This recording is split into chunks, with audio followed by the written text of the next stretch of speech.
친절을 실천하기 위한 8가지 원칙. 여러분, 혹시 번아웃이라는 단어, 요즘 너무 가깝게 느껴지지 않으신가요?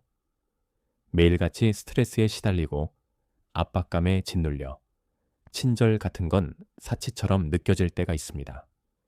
여기 한 글로벌 기업의 이야기가 있습니다. 새로 부임한 대표는 행복이 중요합니다. 스스로를 잘 돌보세요 라고 말했습니다. 하지만 정작 그는 사생결단을 낼 듯 죽어라 이랬습니다. 그 결과는 어땠을까요? 직원들은 이렇게 말했습니다. 회사엔 유형근무제가 있지만 아무도 쓰지 않았어요. 모두가 엄청난 압박감을 느꼈죠. 직원들 상당수가 탈진 상태고 팀과 연결된다는 느낌도 없습니다.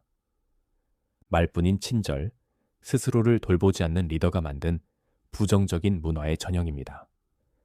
우리는 종종 친절을 그저 착한 성격 정도로 오해하지만 사실 친절은 우리가 실천하고 훈련해야 할 가장 강력한 기술입니다.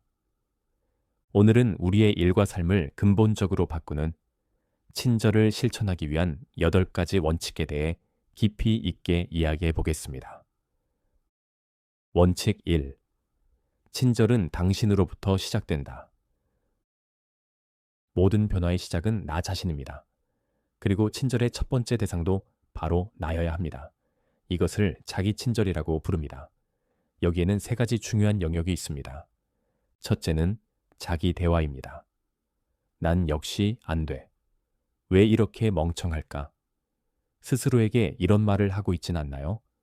이런 부정적인 자기 대화를 멈추고 스스로를 격려하는 것이 시작입니다. 둘째는 자기 수용입니다. 나의 약점과 결함까지도 있는 그대로 받아들이는 것입니다. 셋째는 자기 돌봄입니다. 스스로의 행복을 챙기는 것이죠.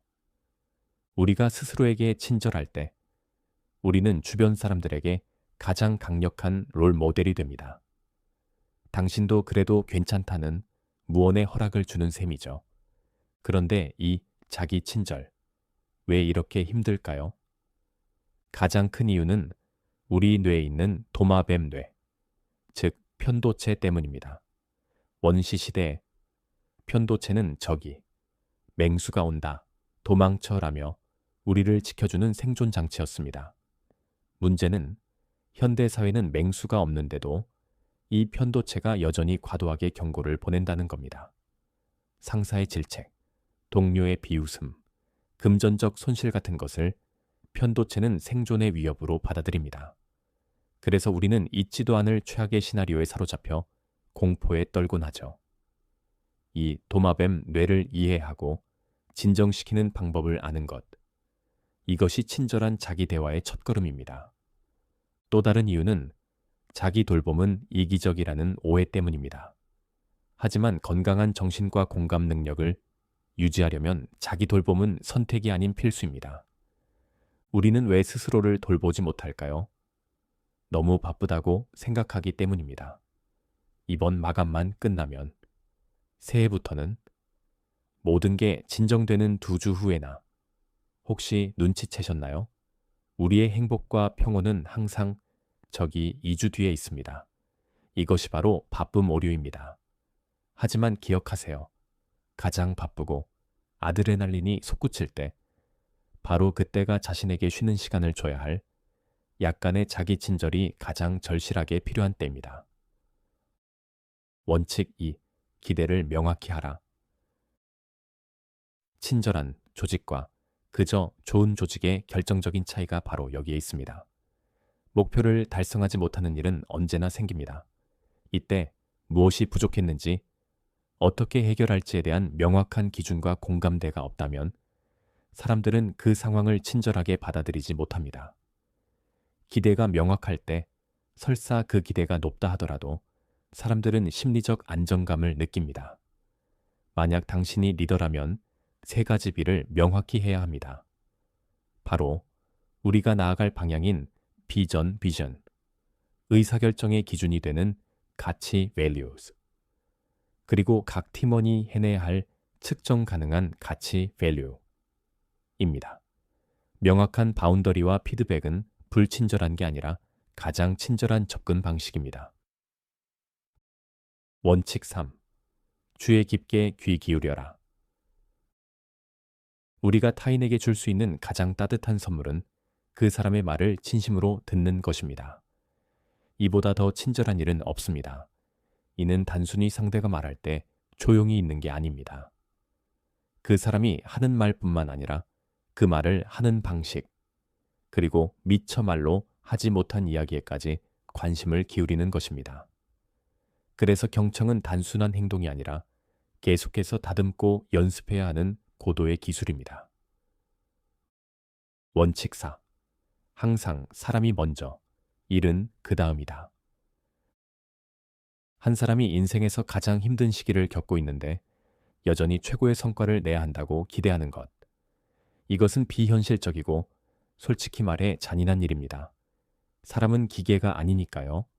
우리는 이런 순간을 일에 차질이 생기는 순간으로 볼 게 아니라 그 사람이 우리에게 얼마나 소중한지 보여줄 수 있는 절호의 기회로 봐야 합니다. 항상 사람이 먼저, 일은 그 다음이다. 이 모토에 영감을 준 유명한 일화가 있습니다. 요리사 제이미 올리버가 사회적 기업 레스토랑을 운영할 때의 일입니다. 한 교육생이 애인과 다툰 뒤 눈물을 흘리며 출근했습니다. 누가 봐도 분주한 주방에서 일할 상태가 아니었죠. 당신이 매니저라면 어떻게 하시겠습니까? 정신 차리고 일해. 라고 다그쳤을까요? 제이미 올리버는 달랐습니다. 그는 잠시 그녀와 이야기한 뒤 가볍게 포옹을 해주고는 그녀를 집으로 돌려보냈습니다.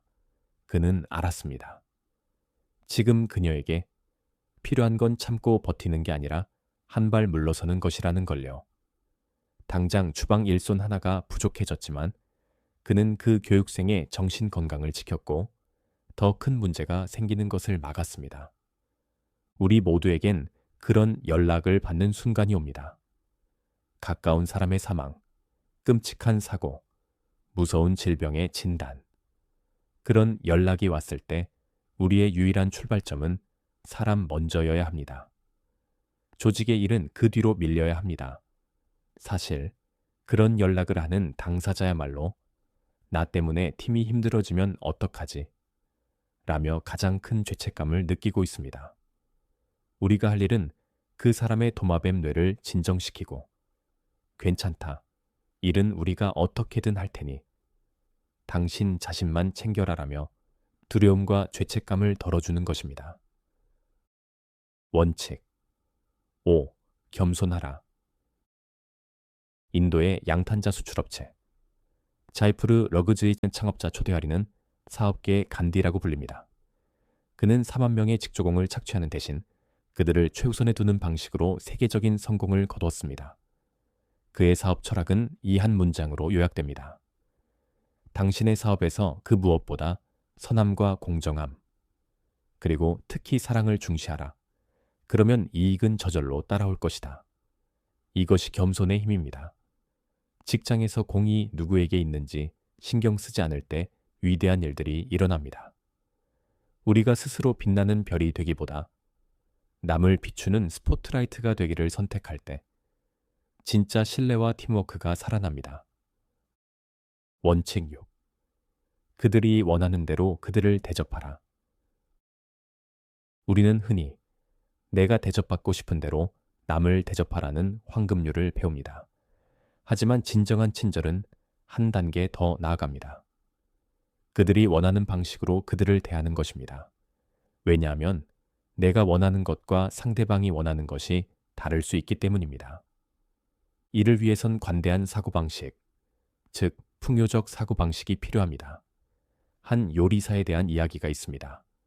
그녀는 최저임금을 겨우 넘는 돈을 벌었고 월말이면 늘 무일푼이었습니다. 그런데도 그녀는 주머니에 동전이 조금이라도 남으면 도움이 필요한 사람을 찾아 늘 그 동전들을 내주었습니다. 어떻게 그럴 수 있었을까요? 그녀는 세상이 넉넉함으로 가득 차 있으며 지금 내가 힘들지라도 관대함을 베풀 수 있다고 믿었기 때문입니다. 이런 사고방식은 필요할 때 당신 또한 넉넉히 도움을 받을 수 있는 세상을 만들어줍니다. 원칙 7. 느긋해져라. 의도치 않은 불친절의 가장 큰 원인이 무엇인지 아십니까? 악의가 아닙니다. 바로 바쁨입니다. 우리는 너무 바빠서 다른 사람의 필요를 돌아볼 여유가 없고 공감할 에너지가 없습니다. 사람을 우선시하고 싶다면 반드시 일의 진행 속도를 의도적으로 늦춰야 합니다. 일상의 여유를 만드는 몇 가지 구체적인 방법이 있습니다.